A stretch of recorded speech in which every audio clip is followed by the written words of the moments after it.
Well, he did it. Congressman Gary Condit took a lie detector test, and his lawyer says the congressman passed. But Washington police, they're not quite satisfied. Tonight's Flashpoint, where do we go from here? It turns out the congressman picked his own expert to conduct the polygraph test. The results are being forwarded to authorities. Attorney Abby Lowell did not talk about the specific answers Condit gave, only about the questions.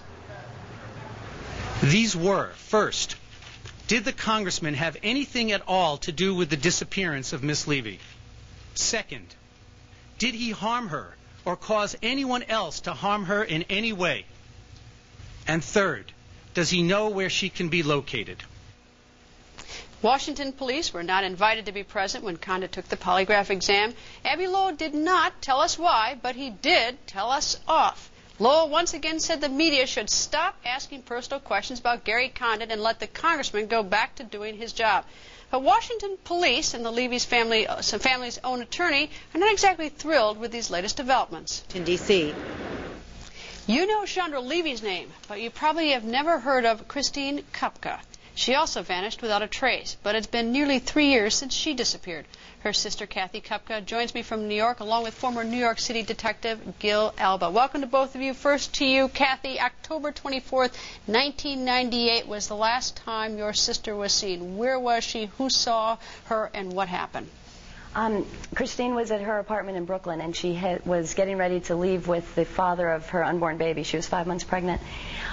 So she was actually leaving with him to go see an alleged apartment that he had rented. And then she never returned. Now, did he come to the house that day, the apartment?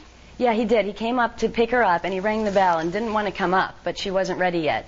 So he was kind of forced to come up. But when he did, according to the roommates, he was really nervous, jittery, anxious, walking around, pacing the apartment. What kind of relationship did she have with the father of her unborn child at the time? Well, when she became pregnant, she didn't know that he was married, but he was married. And when he found out she was pregnant, he begged her to have an abortion and pleaded with her and was desperately, pushing her to have an abortion. When she wouldn't, he actually kind of disappeared off the scene for a little while, and then beginning of October, about 4 days before she disappeared, he said that his wife had found out, his parents found out, he got thrown out of his house, he needed her, to help him, and he wanted to be involved with the baby, and so on. But then we later came to find out, after my sister disappeared, that none of that was true. His mother didn't know about it, his wife never threw him out, nothing.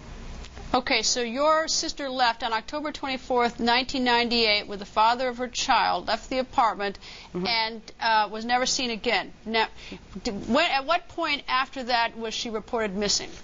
Well, the next day, which was Sunday the 25th, I went to the police. I found out about 10:30 that she had never come home, and I knew immediately that he killed her.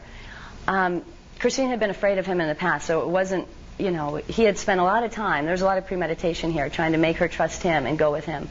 So I went to the police the next day, and they said they couldn't really do anything to help me. Okay, now he has never been charged, he's never been arrested on it. Did you ever ask him what happened to your sister? Yeah, my husband and a friend of ours went and actually confronted him, and that's how we found out he still lived at home. And he said, "How should I know? Go file a missing persons report." And that was the extent of anything that he said to me. He's never spoken to me, called me, nothing. Gil, why is this unsolved? Well, we don't have enough evidence right now. Just like the Chandra Levy case, the evidence is not there, probable cause is not there, but we have a lot of confidence that this case is going to be solved, and hopefully within, let's say, a year or so. I mean, I don't know how long it takes, but we're very confident that it's going to be solved because we've been doing a lot of work on this case. But, Gil, you say you're very confident. It's been almost 3 years. I must tell you that, I don't have a terrific amount of confidence. What gives you this confidence? There's no body. She hasn't been heard from in almost 3 years. No one has been arrested. What gives you this confidence? Well, I've been working on this case almost every day. I've done other cases similar to this.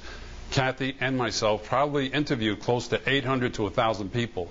We interviewed everybody in his family. We go out almost every day and try to get as much publicity as possible, just like the publicity is going on here. I kind of agree with the publicity and hope it keeps on going. But I know every intricate part of this case and know and I have a vision of when it's going to end and how it's going to end. And just like I have somewhat of a vision about this case. All right, well, you talk about a vision. Do you have any evidence connecting anyone to any crime? We don't have a body. We don't know if she walked out, although presumably Kathy would think it's unusual she would just walk off. But, do you have any evidence that actually suggests a crime and that somebody did it? We have no smoking gun, as you say.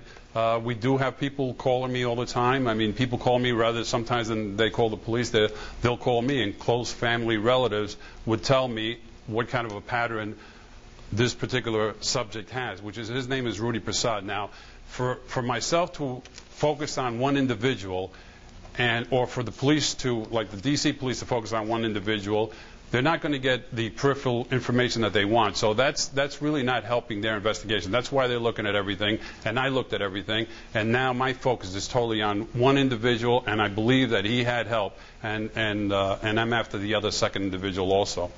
Kathy, how did your sister meet the father of her child? He was an adjunct lab instructor at Brute College, where Kristine was attending school. And how long had they been, had some sort of friendship or relationship?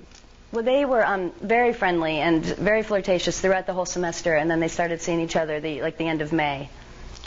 Kathy, I assume you're dissatisfied with the police work in this case.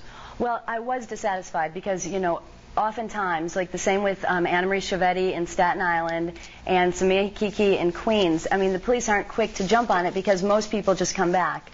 But I think it's really important that they have training and they understand how to listen to a case like Gil did. Like Gil came in, he listened to everything, and he was able to ascertain the important facts and know it was an emergency situation. Whereas the police that listened to me at the 70th precinct the first night, or the second night, I'm sorry, they just said, not much we can do. So they didn't start investigating until the media became involved. And Kathy, that's a shame because a lot of times the media won't become involved. And that's really sad because there are a lot of people in the same situation as the Levys, and they're not getting any help whatsoever. Kathy, what's it like to wait? It's horrible. Every day is horrible because it's always in your mind and you're always stressed about it. And it affects your entire life. It really does. And I know other family members and not only my own, but other people that are missing I'm very friendly with. And we all have the same feelings. It's like dread, it's hope, it's despair, it's incredible nervousness, depression. It's really horrible, truly horrible. Kathy, do you have any hope or expectation that your sister is alive? No, none. But I know that we're going to find her, and I absolutely know we're going to find her. And I'm really confident about that. Every bone in my body knows that we're going to find her. So. And I know that Rudy's going to finally get what he deserves, and also I know that the family members, like Gil alluded to, that they do talk to us. People have called Gil confidentially, and we just know that it's going to happen. Gil, how can you hide a body? You know what I did on this case? This is after a period of time.